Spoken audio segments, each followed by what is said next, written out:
Wait, so you're telling me that cameo, that brooch, was worth $2,200? I would have taken that and ran.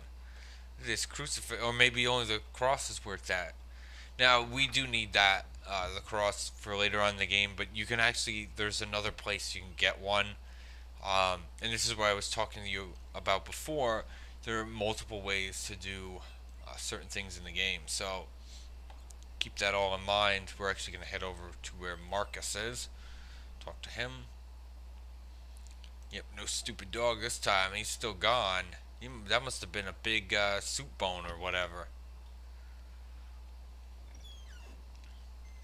Maybe we killed it. Maybe it was laced with arsenic or something. I mean, you just don't know these days what anybody's got in this town. Open your very out of place door. Yes? What do you want? To go to bed. Here, I wanted to give Malcolm this old photo. I found it at the Carno estate. Mm-hmm. It's a photo of Malcolm and Carno. See what's written on the back? See Malcolm as a young boy. Please, you've got to let me in to see Malcolm. It's important.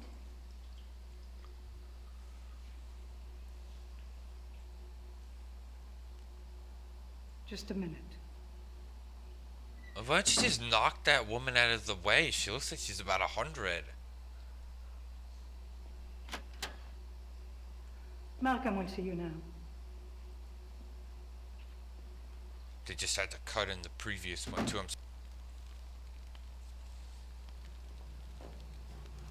She is here, Malcolm. Sit. Oh, we get to sit this time. This was actually, I guess, supposed to have been done in the previous chapter. Because it needed CD number 5. Watch out now. I remember posing this picture. I was just a young nipper of 10. Carno was my hero. Then, Your hero? yeah, I know what you saw in this picture. Saw? Yeah. The evil. It's back. And my husband?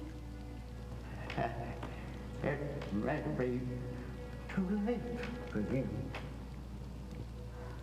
What? Yeah, lady.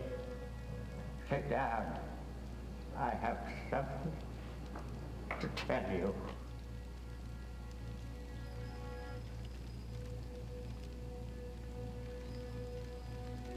Carno and his first wife adopted me. At that time, he was a good man, respected by his colleagues, loved by his wife, admired by his audiences. But all that changed when he got the book. He gained immense powers through contact with the black forces. Through the book, he unleashed a demon, an entity so evil it had no name, no worldly description. This thing came to possess Carno, body and soul. Carno became like it. He became very powerful, and his fame and his wealth increased. But he was cursed. He had loved his wife Hortensia and their baby daughter. But all that changed. He became abusive. I don't have proof, but I I Give me too believe much he now. killed them both. I believe he killed all his wives. But Malcolm, what happened the night Carno and Marie died? Carno's final days came when Marie took up with his prop man, Gaston Warwick. Obviously, Marie suspected Carno of committing terrible deeds with herself as his next victim. Together, Marie and Gaston hatched a plan. He had a new act, an amazing feat of escape. But Marie raped the machine. Carno couldn't escape. They figured it would kill him. It almost did. For 2 weeks, Carno lay in a coma. But then, one night, he awoke, swearing revenge. I saw Carno drag an unconscious Gaston into his theater. There, from within the secret passages, I watched as Carno tortured and mutilated the poor man, leaving him for dead. Then it was Marie's turn. Totally crazed, nothing but pure revenge on his mind, Carno started up that god-awful machine, that awful contraption, and before my very eyes, I saw Marie die. I'll never forget the look of shocked surprise on Carno's face. Poor Gaston was dying. This was his final heroic act. To my horror, I then saw a demon. That's all I know to call it. Leave his body and disappear through the theater floor. I knew where it was going. Carno knew it too. My only thought was of running away, but I hesitated when I saw Carno going to the same place the demon had gone.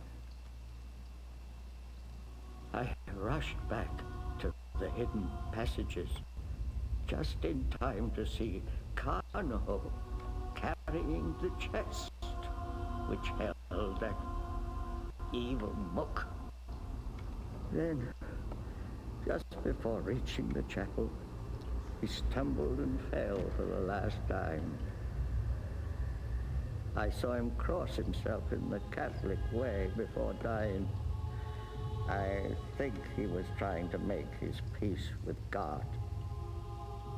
I picked up the chest containing that horrid book, and I assume the demon itself, and carried it into the chapel. I really don't know what I thought I was doing, but somehow I felt as if I were containing this cursed evil. I had hoped forever. After leaving the chapel, I then dragged Carno's body back to his secret chamber, where he now lies. But wait, Carno's not in his tomb? No, that is Gaston Warwick. He was so mutilated that they all thought he was Carno. I said nothing. let them think what they wanted. And what about the demon? The demon? Oh, that's why I agreed to talk with you. Somehow, it must have been released.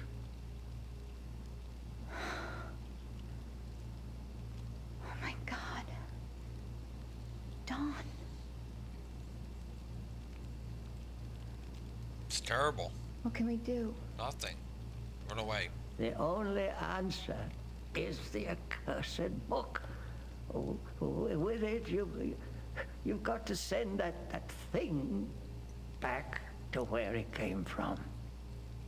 Back to the other side. You have seen the book. Yes. I thought so. All right, young woman. You're the only one who can do this. Your husband's soul is ensnared. I'm not sure what I can do or what can be done for him. But if you can somehow get close to the demon, here's what you can do. You'll need the book, a holy item, the stone of Hammurabi, and the blood of a sentient being. Now, take the book and... Alright, so we found out quite a bit of information there from Marcus. I mean, he just kept babbling. I mean, he was going on and on and on and on. But we found out some pretty important stuff, including pretty much what I told you before, that I didn't believe that Carno was actually buried there. We have the holy item he spoke of, that is the cross. We don't have a book, we don't have a stone of Hammurabi, and blood of a sentient being. I assume Adrian's the only one that qualifies, since I suppose maybe Cyrus and Harriet are sentient. I'm not 100% sure about that.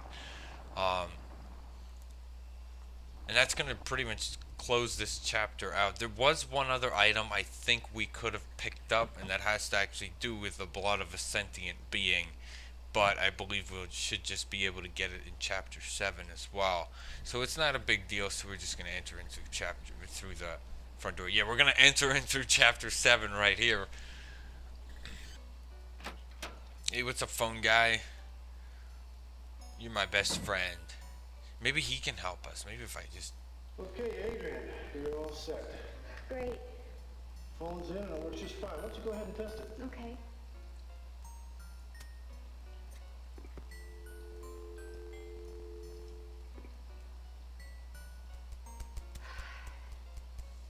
Mike, I want to apologize for Don again.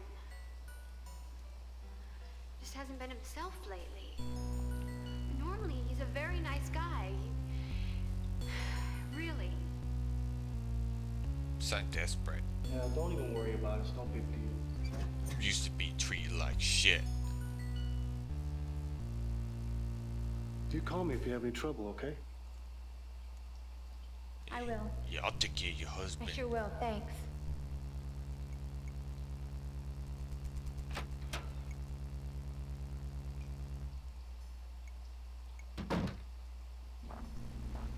All of a sudden it got very dark out. Ooh.